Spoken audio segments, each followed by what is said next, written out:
Attention si vous vivez sur la rive sud, parce que peu importe l'heure où vous circulez à Montréal, ça peut être compliqué. Hier, superbe soirée à l'Espace Saint-Denis. Si vous cherchez une activité à faire, le Chicago, honnêtement, c'est un 15 sur 10. On avait vraiment l'impression d'être à Broadway à Montréal. C'était exécuté de façon chirurgicale, un spectacle de haute voltige. Ça fait longtemps que j'ai pas vu un spectacle où j'ai très peu de commentaires négatifs, voire aucun. Mais j'ai 2 observations par rapport à cette soirée-là. La première, c'est que quand on va dans un stationnement à étage, vous le savez, c'est étroit. Souvent, il faut soit payer notre stationnement d'avance à une borne. Des fois, on nous le fait payer d'avance ou on peut payer à la guérite. Moi, j'ai quand même vérifié quand j'ai terminé le spectacle hier, quand je suis arrivée dans le stationnement souterrain, est-ce que je peux payer à la guérite pour être sûre de ne pas créer embouteillage? Donc, je vérifie ça, tout va bien, je m'en vais à mon auto, je me dis, hey, c'est pas super, la circulation est encore fluide. Donc, au moment où j'arrive dans la file, je vois qu'il y a un véhicule à la guérite qui avance, qui recule, qui avance, qui recule. Puis, ça ne fonctionne pas. Le véhicule derrière commence à se fâcher puis à crier des insultes. Fait que le copilote avec elle sort de l'auto puis va parler avec la dame. Qu'est-ce qu'il y a, tu sais? Est-ce que vous avez votre billet? Et la dame avoue qu'elle n'a pas son billet. Elle s'est présentée à la barrière sans billet. Alors, vous comprendrez que la file s'est allongée. Une file à gauche, une file à droite, une file dans le milieu. Et là, il a fallu essayer de faire une espèce de Tetris pour que la fille puisse sortir finalement de la barrière en question. Ça a été compliqué parce que plus le temps avançait, plus il y avait des autos qui s'accumulaient. Puis je me disais, mais comment ça, on se présente encore à une barrière sans regarder si on a le billet? Je comprends pas pourquoi on vérifie pas avant. Là. Ça, il y avait pas la sécurité non plus sur place dans le stationnement. Mais ça a été une première observation qui m'a rendue perplexe. Deuxième affaire, hier, c'était les feux Loto-Québec. Et là, oubliez pas que tous les jeudis de l'été maintenant, ce sera épouvantable d'aller sur la Rive-Sud. Le pont Jacques-Cartier est fermé de 20h à minuit. Moi, je me suis fait prendre parce que je pensais que c'était 23h. Donc, hier, en me dirigeant vers le pont Jacques-Cartier, j'ai entendu des gens se crier après, klaxonner, des gens frustrés. « Arrêtez de klaxonner! Arrêtez de klaxonner! » Il y avait une rage là, d'attendre au pont Jacques-Cartier. Il était 23h30 à peu près. Et j'ai vu ce qu'il y avait de plus frustrant de l'humanité, là. Quand j'ai changé de chemin pour aller au pont Victoria, j'ai vu des gens couper, des motos sillonner les voitures. J'ai vu des gens aussi, tu sais, quand tu as 3 voies, là, deux voies pour avancer devant, puis une voie pour virer à gauche. Bien sûr, dans la voie de gauche, il y a moins d'automobiles. Donc, les gens prennent ça pour couper les autres. Me voir même circuler en sens inverse pour être capable de couper les autres dans la file. Et plus les minutes avançaient, plus le quotient intellectuel des automobilistes diminuait. Hier, ce qui me fâchait, c'était pas d'attendre puis que le pont soit fermé, quoique. C'était le comportement des automobilistes. J'en revenais pas de ce que je voyais. Puis plus j'étais dans mon auto, plus j'étais choquée de voir que les gens savaient pas conduire. Honnêtement, j'aurais retiré plusieurs permis sur la route hier. Ça m'a pris 1h30 de me retourner à la maison plutôt que 20 minutes. Mais cela dit, j'en reviens pas de cette rage-là. Donc, sachez que les jeudis d'été, jusqu'à minuit, le pont est fermé. Je comprends pas pourquoi c'est si long. Les feux d'artifice sont à 22h. Je comprends pas pourquoi on bloque l'artère, une des artères principales, alors que le tunnel n'est pas encore rétabli complètement. On paralyse une ville pour les feux d'artifice. Ça, c'est un autre sujet. Je sais pas si vous avez vécu la même situation hier, mais en tout cas, on peut respirer, là, parce que je comprends pas qu'il n'y ait pas eu plus d'accidents que ça hier. 187 Cube Radio pour nous rejoindre. 1-877-827-2346. Faut faire attention parce que des fois, nos conduites peuvent nous mener devant les tribunaux. Le sujet chaud aujourd'hui, oui, ça peut être la conduite sur les routes, mais c'est surtout que lundi prochain, lundi le 30 juin, il y a ce nouveau régime d'union parentale. On sait que ça entre en vigueur pour les nouveaux parents, ceux qui vont adopter ou ceux qui auront un enfant imminemment. Mais pour éclaircir la chose, parce que c'est jamais 100% clair quand on établit un nouveau régime comme ça. Il y a Maître Sylvie Schrim, que vous connaissez très bien.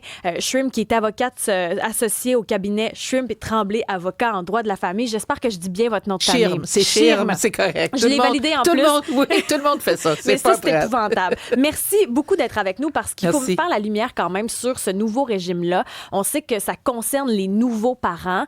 Ça ressemble donc aux mêmes réglementations que quelqu'un qui est marié, mais on ne l'est pas. C'est un peu ça? C'est un peu ça, mais on n'est pas complètement mariés. Dans le fond, c'est ça la nouveauté de la chose, c'est que on va partager certains biens en union parentale. D'abord, ça prend un enfant. Il faut que l'enfant soit né après le 30 juin. Ça, c'est les critères. Deuxièmement, on doit faire vie commune. On doit être un couple. Pas 2 personnes qui vivent dans 2 adresses différentes. On doit vraiment faire vie commune, être des conjoints de fait, avec un enfant.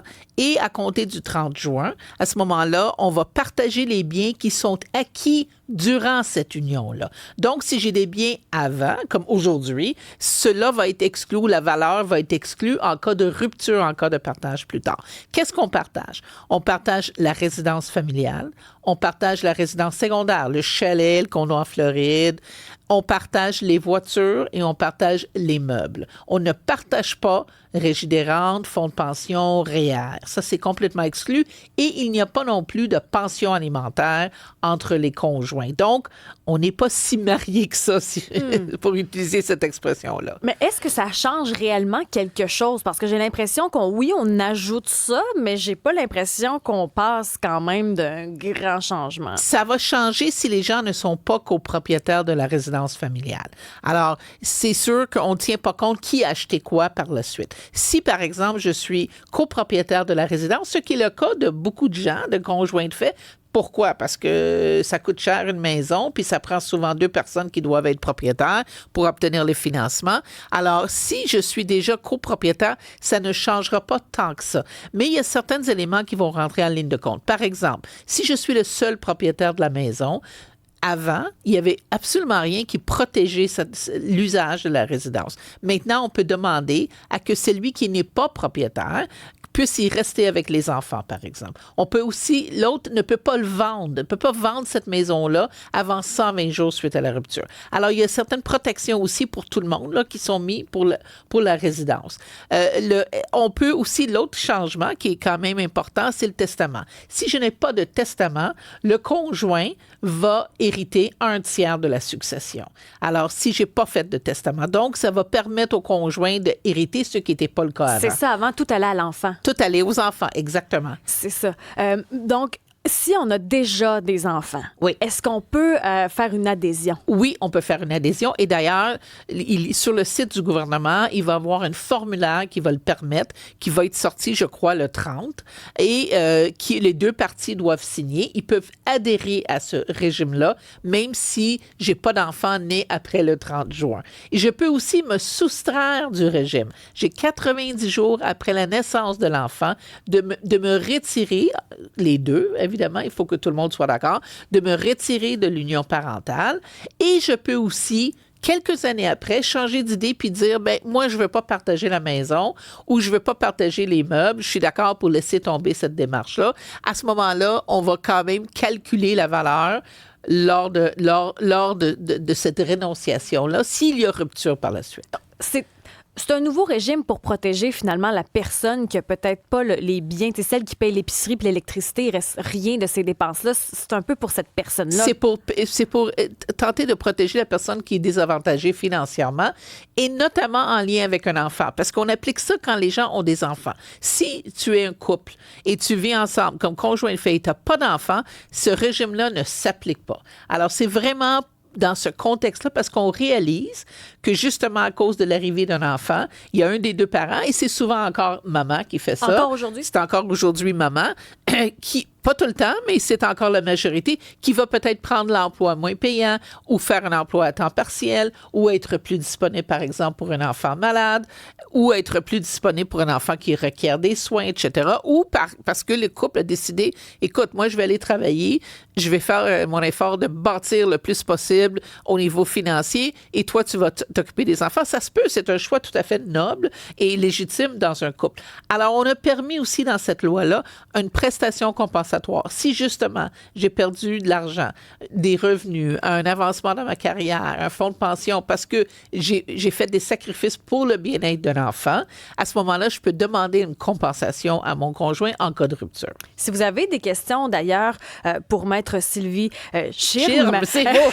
Je vais me reprendre, là, je ne peux pas me racheter. 187 Cube Radio, 1-877-827-2346, parce que oui, il y a ce nouveau régime-là, mais il y a tout l'aspect de la pension alimentaire aussi. On y reviendra dans les prochaines secondes, mais ça aussi, il y a beaucoup de parts d'ombre. Mais dans ce nouveau régime-là, est-ce que vous en voyez des parts d'ombre, des bouts où c'est pas encore clair? C'est certain que quand on a une nouvelle disposition législative, il y a toujours le système qui va interpréter. Il y a le système judiciaire qui va faire une interprétation à un moment donné. Quelqu'un va contester quelque chose ou on va aller devant la cour puis on va demander d'interpréter certaines clauses. Par exemple, le fait de faire vie commune. C'est quoi faire vie commune?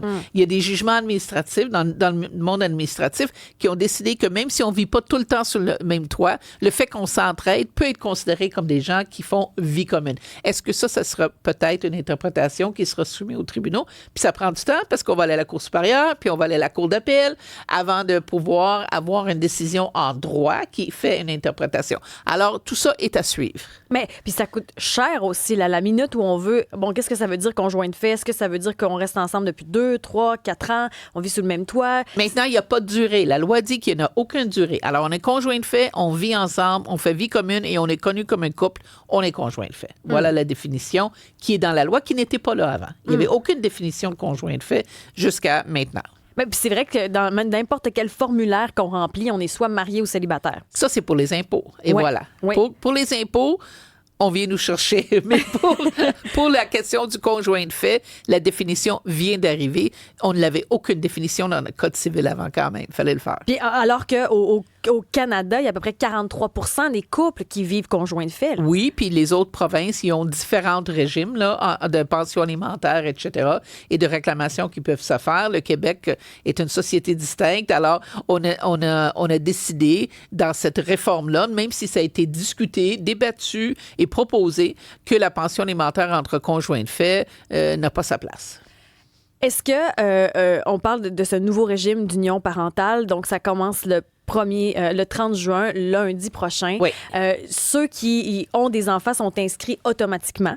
C'est automatique. C'est automatique. Effectivement. Il faut remplir un formulaire si on veut pas y adhérer. Il faut faire deux choses. Si on veut y adhérer, si on a un enfant né après le 30 juin, c'est automatique. Ouais. Si on veut s'en sortir de ce régime-là, on a 90 jours pour aller chez un notaire pour faire une rénonciation. On doit être tous les deux d'accord, par exemple. Si on a des enfants avant, on peut adhérer à ce régime-là par le formulaire qui sera disponible sur le site web du gouvernement du Québec. On parlait d'impôts. Est-ce que ça peut changer quelque chose? Ça ne changera pas au niveau fiscal. Ça va être les règles fiscales ne sont pas modifiées par ça.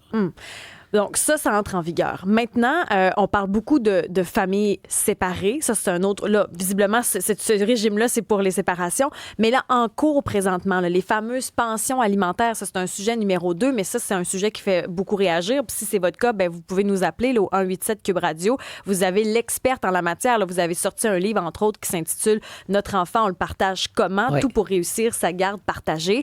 Parce que ça, c'est un autre dossier. La garde partagée, j'ai l'impression qu'il y a encore beaucoup de monde qui ont de la misère ou que soit qui ne payent pas leur pension alimentaire. Bon, mais il y a les tables. La pension alimentaire pour les enfants est d'ordre public. Non seulement on a une obligation de payer la pension, on a une obligation d'aviser l'autre partie des changements dans nos revenus. Si avant, je faisais 60 000 et tout à coup, j'ai une grosse promotion puis je fais 100 000, je suis obligée d'aviser l'autre parent que mes revenus sont changés. C'est dans la loi, ça. Et les tribunaux sont très, très durs envers ceux qui cachent le revenu, ceux qui ne veulent pas payer de pension alimentaire. Il y a très peu de tolérance pour ce comportement-là. Moi, j'entends beaucoup d'histoires de gens qui trichent leur salaire pour ne pas payer de pension alimentaire à la maudite, puis les mots que tu veux, d'insultes. Il y en a beaucoup qui, en tout cas, ce que j'entends, qui veulent tricher leur salaire pour ne pas payer de pension. Je te donnerai pas une scène maudite folle. Bien, je te donnerai pas une scène maudite folle.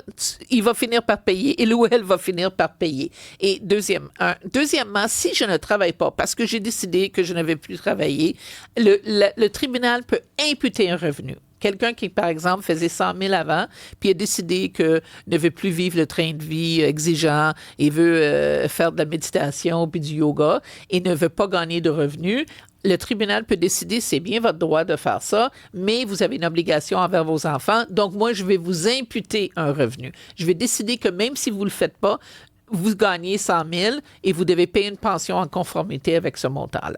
Alors, c'est possible de faire ça. C'est très difficile de s'en sortir. C'est pas impossible, mais c'est très difficile de s'en sortir du paiement d'une pension alimentaire. Puis un jugement est valide pour 10 ans. Et en plus, si quelqu'un ne paye pas, il y a certains recours. On peut faire des saisies, on peut demander que le passeport soit suspendu. On peut demander au gouvernement fédéral de suspendre le passeport.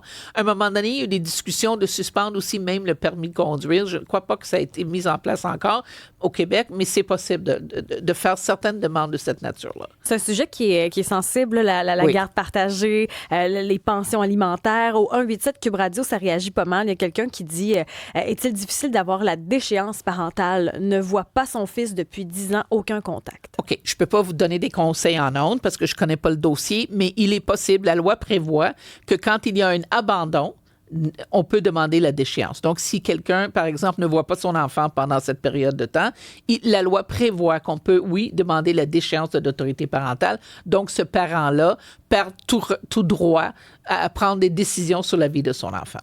On voit beaucoup dans la garde partagée moderne, là, des une semaine. Oui. Moi, je suis de la génération où on commençait. Là, on voyait pas vraiment ça, des parents séparés. Nous, c'était automatiquement la mère qui avait la garde. Oui. C'était un week-end sur 2, on allait voir le père. C'était pas mal comme ça. Aujourd'hui, je vois beaucoup dans mon entourage des une semaine. C'est bon pour l'enfant? Ça dépend de l'enfant. Il y a différents horaires. Par exemple, une semaine, on va l'appliquer pour l'enfant qui a à peu près 9, 10, 11 ans, qui est un peu plus vieux. L'autre régime qui est très bien pour des plus jeunes, c'est le 5-2-2-5. Ça, c'est une fin de semaine sur 2.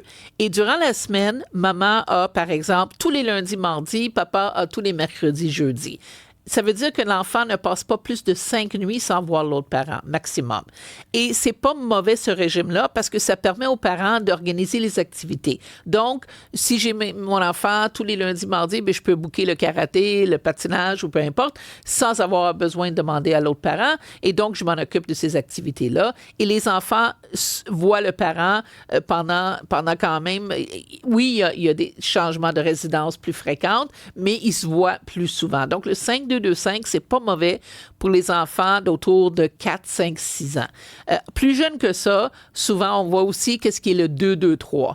Donc, on partage 2-2-3 justement pour un jeune enfant pour qu'il y ait plus... C'est connu que c'est important d'avoir des contacts réguliers, même si plus fréquents, même si la durée est moindre à cause de l'âge de l'enfant. Mais dans tout ce dont on parle, autant les pensions que les gardes partagées, que le nouveau régime d'union parentale, on dit toujours c'est l'enfant au cœur. Mais moi, je me demande, quand on fait ce genre de garde-là un peu compliqué, est-ce que c'est le parent qui le fait pour lui-même au final? Ah, bonne question.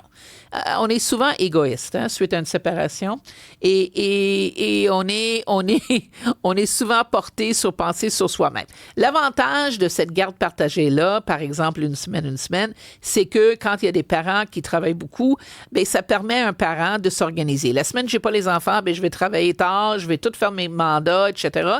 Puis la semaine que j'ai les enfants, bien, je vais pouvoir quitter à 4 heures, 5 heures. Je vais être plus présent pour eux. C'est vrai. On aura des parents plus présents, peut-être moins fatigués que ceux qui ont les enfants tout le temps. Mais il faut regarder, il y a des enfants qui ne s'adaptent pas à ça. Il y a des enfants qui vont sentir qu'ils vivent sur une corde raide. Alors, il faut vraiment que le parent s'ajuste aux besoins de l'enfant. Et avec l'âge, ça change aussi. Alors, il faut tenir compte de ça. Mais effectivement, parfois, on pense, bon, mais est-ce que c'est dans l'intérêt du parent ou de l'enfant qu'on établit cet horaire-là? Au 187 Cube Radio, 1-877-827-2346, Michel est huissier. Il est au téléphone et il veut ajouter sa voix à la discussion. Bienvenue à Cube, Michel. Salut Isabelle, on se connaît nous autres. Ben oui, Michel! Oui. Ben oui, je te replace maison. C'est correct. Madame Maître, je veux juste spécifier que quand vous dites que le percepteur des pensions alimentaires peut percevoir, puis il perçoit, puis faites attention, puis personne ne perd une scène là-dedans. Moi, je vais vous dire de quoi, là. Ça arrive régulièrement que j'arrive à des places, puis ils travaillent plus là. Finalement, je rencontre quelqu'un dans la cour, puis là, je dis, hey, tel employé, il est là quand exactement? Ben, regarde, son voiture est là, il est sur un chantier quelque part, tu sais. Je suis allé la semaine passée dans une compagnie de béton. Le gars est chauffeur de camion de bétonnière. Et là, je me fais dire par la fille au comptoir qui travaille pas là, qu'elle connaît pas ce nom-là. Et là, il y a un camion de béton qui s'apprête à partir dans la cour. Je dis au chauffeur, hey, connais-tu tel gars? Il dit, oh oui. Il dit, lui, mais regarde un peu, regarde, là. Son camion, c'est 14. Il regarde les camions dans la cour. Il dit, non, il dit, ce camion n'est pas là, il est sur la route, tu sais. Je le retourne en dedans. J'ai dit, écoute, là, vous faites une fausse déclaration, là. Vous venez de me dire qu'il ne travaille pas ici, qu'il est inconnu. Puis là, quelqu'un me dit qu'il est connu, puisque parce que il ne veut pas payer sa pension alimentaire, vous le payez en dessous de la table. Je viens d'apprendre ça, là, de la part d'un confrère. Hi! Imaginez. Moi, j'ai fait le rapport pour que ça retourne, là. à l'avocat qui m'avait envoyé là, parce que les avocats, ils sont rendus qu'ils le font par eux autres mêmes, parce que le percepteur ne fait pas sa job. Ça n'a pas de bon sens. Ils prennent le jugement homologué, puis ils nous donnent, nous autres, un AVEX pour qu'on puisse aller saisir les pensions alimentaires.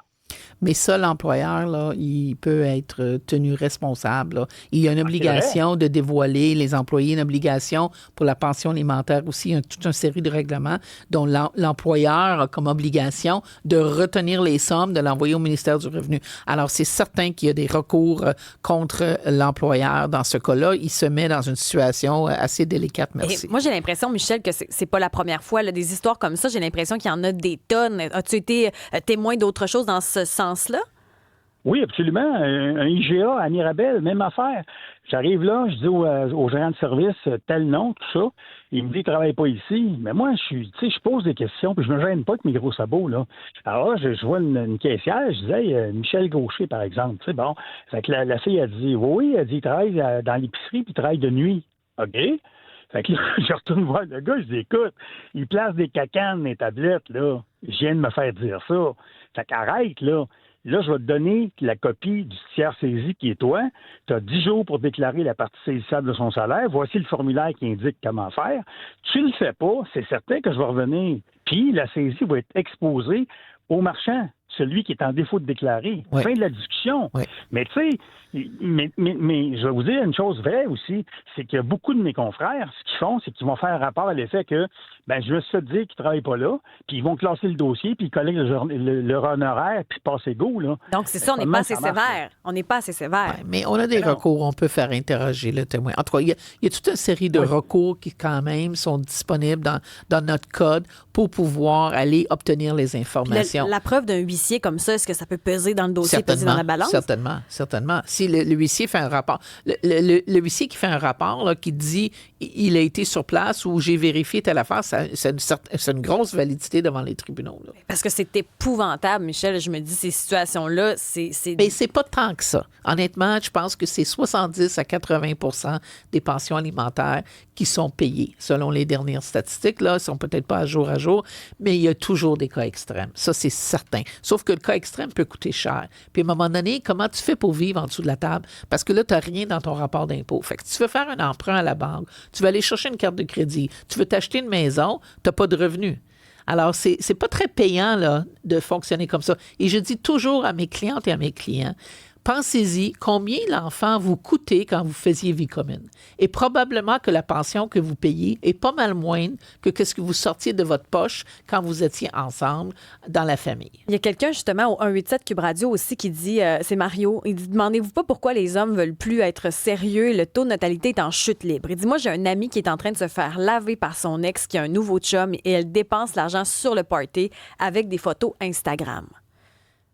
La pension alimentaire est pour l'enfant. Je comprends cette attitude-là. C'est pas la première fois que j'entends des choses comme ça.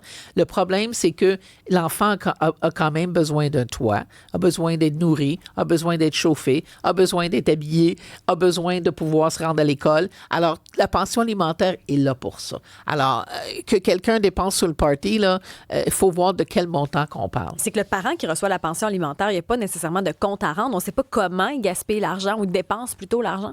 Bien, en principe, là, si l'enfant, à moins que l'enfant soit pas nourri, soit pas habillé, dans ce cas-là, c'est un cas de DPJ, là, mais si l'enfant, on voit ses besoins, bien, l'argent, il va là. Alors, non, il y a pas de compte, le parent n'a pas de compte à rendre sur qu'est-ce que je fais avec le 500 ou 600 $. Ce qui devrait. 300. Pas du tout. Ça devait être très compliqué. Puis les tables, la façon qu'on a fixé ça en 97, c'était pour éviter ce débat-là.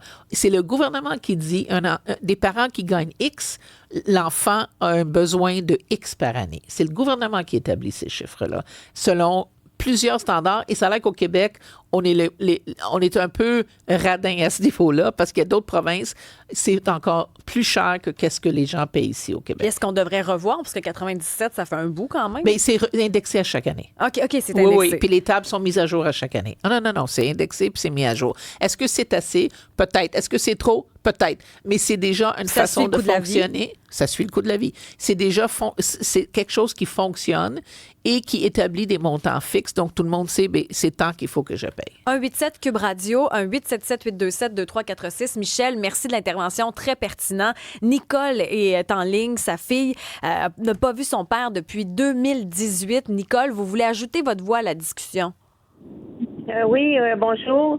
Moi, ma fille est rendue majeure, elle travaille, puis elle voit pas son père depuis l'année 2018, mais il continue à me payer la pension alimentaire. J'arrive pas à le rejoindre de nulle part. Parce que vous aimeriez qu'il cesse de payer la pension? Non, non, parce que légalement, elle n'a plus de besoin, là. Elle est autonome, elle a son appartement, elle travaille. Puis j'arrive pas à le rejoindre pour qu'ensemble, on cesse la pension alimentaire. OK. Est-ce que vous le recevez par le ministère du Revenu? Oui. Et contactez-les et demandez-le. J'ai tout fait. Qu'est-ce qu'ils répondent? Ils répondent que monsieur doit se manifester et qu'une pension alimentaire n'est pas remboursable. C'est pas inexact, qu'est-ce qu'ils vous disent, mais là, je peux pas vous donner une opinion en ondes, là. Mais il faut peut-être...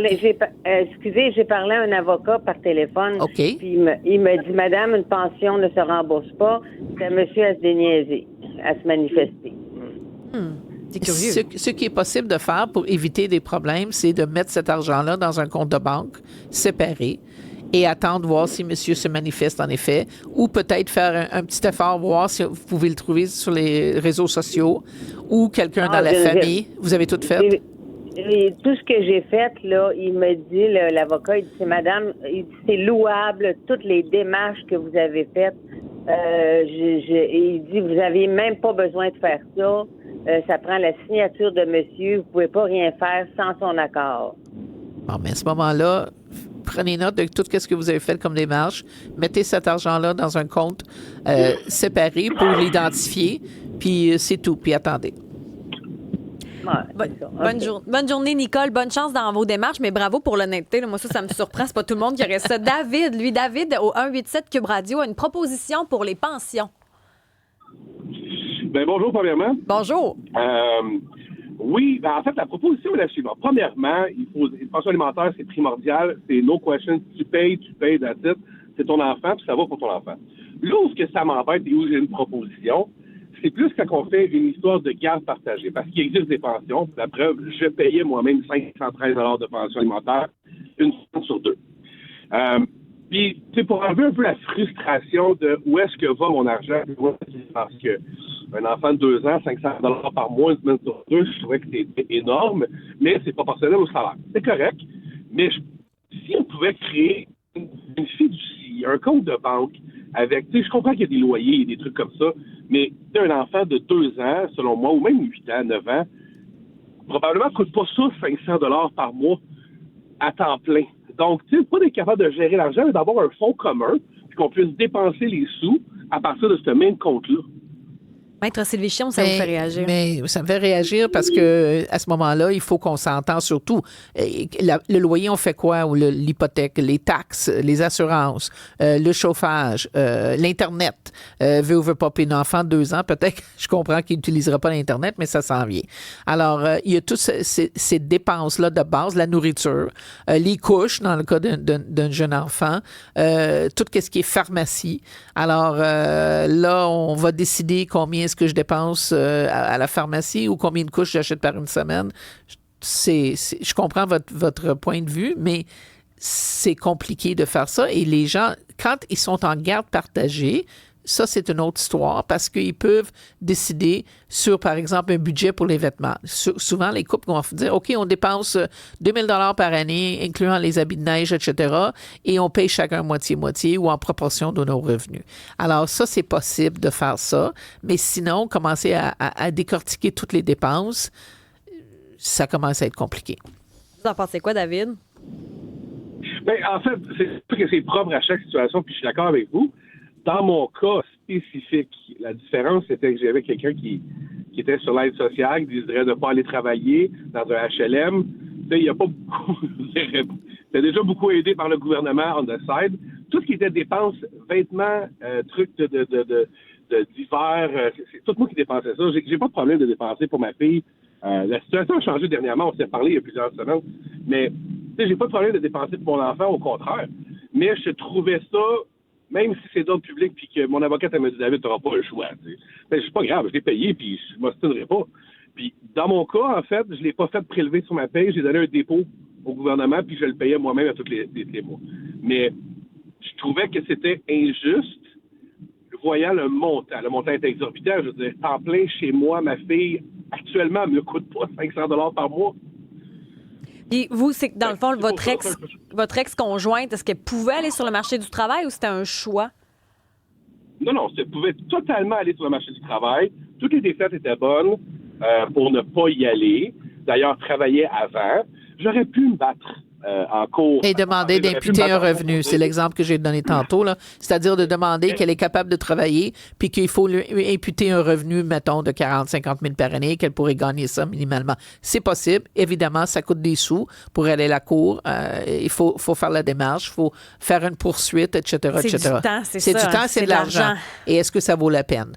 Parfois, ça ne vaut pas la peine là, de faire cette démarche-là parce que ça coûte plus cher que qu'est-ce que vous essayez d'obtenir en bout de ligne. Souvent, c'est qu'on entend des gens étouffés là, finalement, financièrement. Le payer la pension est à côté, comme on dit en bon québécois. David, merci d'avoir ajouté votre voix. Merci beaucoup. Bonne journée. Merci à vous aussi. Moi, j'aime le sourire dans la voix. Ça veut dire que ça se passe bien aujourd'hui. 1-877-827-2346 si vous voulez ajouter votre voix à cette discussion. Il y a quelqu'un au 187 Cube Radio qui demande est-ce qu'il y a un montant minimum de pension? Il n'y a pas un montant minimum. Si quelqu'un gagne en bas de, je crois que c'est maintenant, c'était 10 000 à l'époque, en bas de 12 000, on ne paye pas de pension alimentaire. Alors, mais ça dépend, là, c'est au prorata des revenus de chacun. J'ai l'impression que la garde partagée, pension alimentaire, même en 2025, c'est quelque chose qui est encore très difficile. Est-ce que vous voyez que c'est pire, moins pire qu'avant? Vous voyez quoi à ce niveau-là? Je vois qu'il y en a de plus en plus de garde partagée et les gens sont plus ouverts à ça, autant les mères que les pères, dépendamment évidemment du train de vie. Il y a des parents qui vont admettre, écoute, j'aurai jamais le temps d'avoir une garde partagée à cause de mon travail où je fais des shifts, etc. D'autres qui vont insister pour l'avoir parce que la pension alimentaire est coupée en deux quand on a une garde partagée. Hein. C'est exactement la moitié. Donc, il y a des parents qui vont... On a les deux côtés. Il y a des parents qui vont dire, ben je veux une garde partagée parce que je paierai beaucoup moins de pension, puis d'autres qui vont dire, ben je veux pas donner la garde partagée parce que je veux avoir la pleine pension. Si on écarte ce débat-là, souvent les gens sont d'accord pour dire, ben les deux parents doivent être dans la vie de l'enfant. Et l'horaire de vie, le frénésie qu'on a dans toutes nos vies avec tout ce qu'on a à faire, fait en sorte aussi qu'il y a des parents qui vont dire ça me dérange pas, ça va me donner la capacité justement d'organiser ma vie un peu mieux puis d'être plus présent pour mes enfants. Dans ceux-là, puis je sais qu'on le répète souvent, là, puis on peut pas être contre la vertu, mais il y en a beaucoup qui vont dire ben là, la garde partagée, l'enfant au cœur, mais au fait, ce qu'on se rend compte, puis vous en parlez dans votre livre, le pire pour l'enfant, c'est le conflit. Ah, c'est le conflit. La pire affaire, si vous voulez vraiment détruire votre enfant, là, faites-le vivre, le conflit de loyauté entre les deux parents. Ou faites-le passer des messages. Ben, tu sais, j'aimerais ça t'envoyer au tennis, mais papa veut pas payer. Ce genre de commentaires. Ça arrive souvent. Ça arrive un peu trop souvent. Je le vois tout le temps. Et il faut être conscient de ça. On met l'enfant dans une situation extrêmement difficile et on le fait souffrir et les enfants vont se plaindre plus tard. Alors, ils vont avoir des conséquences psychologiques à ça. Alors, ils vont avoir de la difficulté à former des relations dans leur vie. Il faut qu'on soit très conscient, ce n'est pas la faute de l'enfant et c'est pas l'enfant de gérer les messages. Et c'est pas, il faut pas se défouler avec l'enfant. Défoulez-vous avec votre chum de fille, allez prendre une bière, allez voir un psychologue. Faites-le ailleurs, mais pas en présence de votre enfant. Et même si ça vous tente vraiment pas, faites un sourire à votre ex quand vous échangez l'enfant et que vous le voyez. Dites un bonjour et faites un sourire. Votre enfant va l'apprécier. Dans votre clientèle, vous envoyez souvent justement des gens qui ont de la difficulté à gérer leurs émotions? C'est certain. Une rupture, là, c'est une crise dans la vie de quelqu'un. Alors, c'est très difficile. Avec le temps, ça s'estompe un peu, mais le début est très difficile. Alors, nous, en droit de la famille, on donne des conseils à nos clients et nos clientes. Faites attention.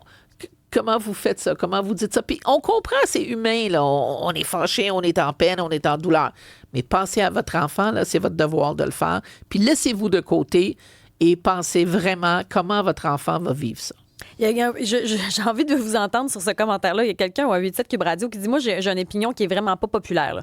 Mais il me semble que si on n'a pas de revenus, pas de ressources, pas de capacité, vaut mieux ne pas avoir d'enfants, non? Ben, ça, c'est une bonne question. Mais si on n'a pas de revenus, ça ne veut pas dire qu'on n'a pas une capacité d'être parent.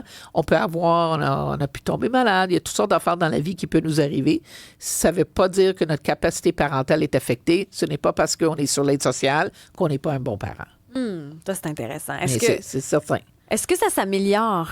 Est-ce que ça s'améliore? J'ai pas l'impression. Bien, les gens essaient de trouver des solutions, mais c'est sûr que c'est émotif, c'est la rupture, c'est difficile et ça dépend de chacun comment est-ce qu'ils vont gérer ça. Maître Sylvie Schirm, à chaque fois que vous passez en studio, là, c'est la folie. Il va falloir vous réinviter parce que c'est un sujet sensible. On a souvent beaucoup de questions. Il y a des parts d'ombre là-dedans. Avocate associée au cabinet Schirm, Tremblay. Schirm, je vais-tu l'avoir? Schirm, merci C'est Jean-François. Tremblay, avocat. Donc, on peut lire également votre livre, Notre enfant. On le partage comment? Tout pour réussir sa garde partagée. Ça aussi, ça donne des bons conseils. Merci beaucoup. La prochaine fois que vous venez en studio, vous allez voir, je ne vais pas me tromper une fois sur votre nom de famille. Merci de votre passage. Merci de m'avoir reçu. Merci.